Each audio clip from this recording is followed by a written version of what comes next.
Once upon a time in a kingdom far, far away, there lived a king and queen who were madly in love. They had everything one could desire: wealth, power, a beautiful castle, and a deep, unwavering love for each other. But one thing was missing from their lives: an heir to carry on the royal bloodline. As years went by without an heir, rumors began to spread that the king and queen were cursed. Some said the king had been impotent since birth. Others claimed the queen's heart was made of ice, incapable of bearing children. The whispers hurt the royals deeply, but they refused to let the negativity define them. They were happy together, and that's all that mattered. However, the king's brother, the duke, did not share his happiness. Consumed by envy and resentment, the duke wished to take the throne for himself. He knew if the king and queen produced an heir, his own chances of taking the throne would diminish. So, he hatched a wicked plan to destroy their happiness. He visited a fortune teller known for her dark magic and offered her a hefty sum of money to cast a spell on the queen, making her fall in love with someone else. The fortune teller accepted the duke's offer and set about carrying out her evil plan. Meanwhile, the queen was preparing for the annual royal ball.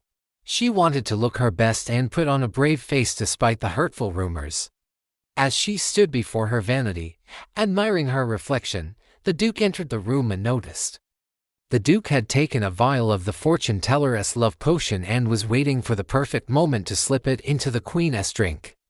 Just then, the queen turned around and caught him off guard. Startled, the duke quickly hid the vial behind his back. "What are you doing here, Duke?"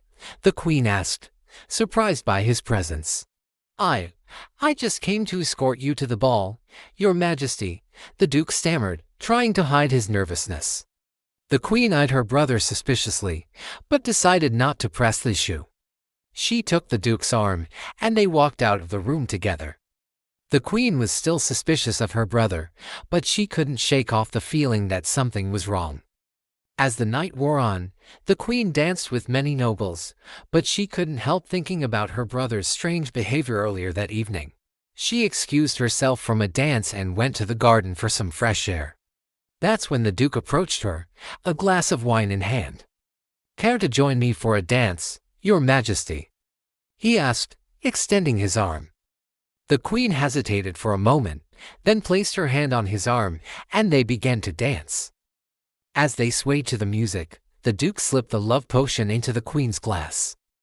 She drank it without realizing what had happened. The potion took effect immediately, and the queen found herself inexplicably drawn to the duke. Overwhelmed with sudden affection, she embraced him, not knowing that she had just betrayed her husband. The duke was shocked at first, but quickly recovered.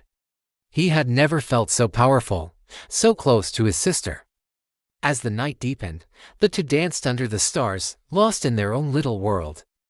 Meanwhile, the king noticed his wife's absence and became worried. He searched for her throughout the castle, but couldn't find her anywhere. He finally spotted them in the garden and watched as they danced together. The king's heart broke into pieces as he saw his wife in the arms of another man. Consumed with jealousy and grief, he confronted them. "What is the meaning of this, Regina?" he roared, his voice echoing through the garden. The queen and the duke were startled by the king's sudden appearance and quickly broke apart. My love," the queen stammered, trying to explain. But before she could say another word, the king interrupted her. "Don't bother lying. I saw everything," he said, his voice trembling with anger and sadness. The king was heartbroken. He loved his wife with all his heart and never imagined that she would betray him. The duke, too, was shaken by the king's reaction. He hadn't meant for things to go so far. But before he could apologize, the king struck him across the face, sending him crashing to the ground. "Get out of my sight, you miserable excuse for a brother," the king spat, his eyes blazing with rage. The duke, humiliated and defeated, fled the garden and ran as fast as he could. The king turned to his wife, his face pale with shock and sadness. "Why, Regina, why?" he whispered, his voice cracking. The queen burst into tears. She didn't know how to explain what had happened. She loved the king with all her heart and would never willingly betray him. Seeing his wife's remorse, the king's anger began to subside. He knew she wasn't a bad person and must have been under some kind of spell. With newfound determination, he vowed to break the spell and save his marriage. He held his wife close and whispered, "Don't worry, my love. We will get through this." Together they returned to the ballroom where the king confronted the fortune teller. He accused her of putting a spell on his wife and demanded that she tell him how to break it. The fortune teller, however, was unapologetic.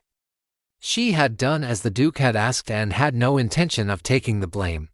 The king was furious, but he knew that getting angry wouldn't solve anything. He needed to be smarter than her and find a way to break the spell on his own. With the help of the royal wizard, the king managed to discover the truth. It wasn't the queen who was under a spell, but rather the Duke. He had consumed a potion that made him irresistible to the queen. The king was shocked, but relieved to know that his wife's love was true. However, he also knew that he had to do something to stop the Duke from taking advantage of the situation. The king called for his knights and ordered them to bring the Duke back to the castle. When the knights arrived at the Duke's residence, they found him packing a bag. "Duke, you are under arrest for treason," the lead knight announced, placing a hand on the Duke's shoulder. The Duke froze, his face draining of color. What have I done?" he stammered, trying to make a run for it. But the knights were too quick for him and tackled him to the ground, tying him up with ropes. The Duke struggled against them, but there was no escape. The king had ordered that he be brought back to the castle alive, no matter the cost. When the Duke was brought before the king, he tried to explain that he was only acting under the orders of the fortune teller. But the king wasn't having it. "You chose to betray me and I will not forgive you for it," the king said, his voice shaking with barely contained fury. The king ordered the Duke to be locked in the dungeon until he could decide his punishment. The king then turned to the queen, his face softening. He knew that she had been a victim of the Duke's actions and felt nothing but pity for her. He embraced her tightly, whispering, "It's all right now. You're safe." The queen cried into the king's shoulder, grateful for his forgiveness and love. In the end, the Duke was stripped of his title and banished from the kingdom.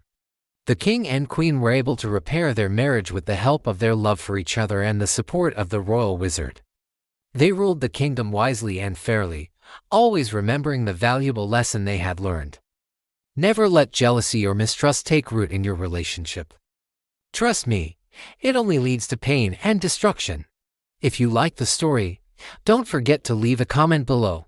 Share your thoughts and opinions. Your feedback is very important to us. Now it's time to say goodbye. Thank you for watching this video. Take care and see you next time.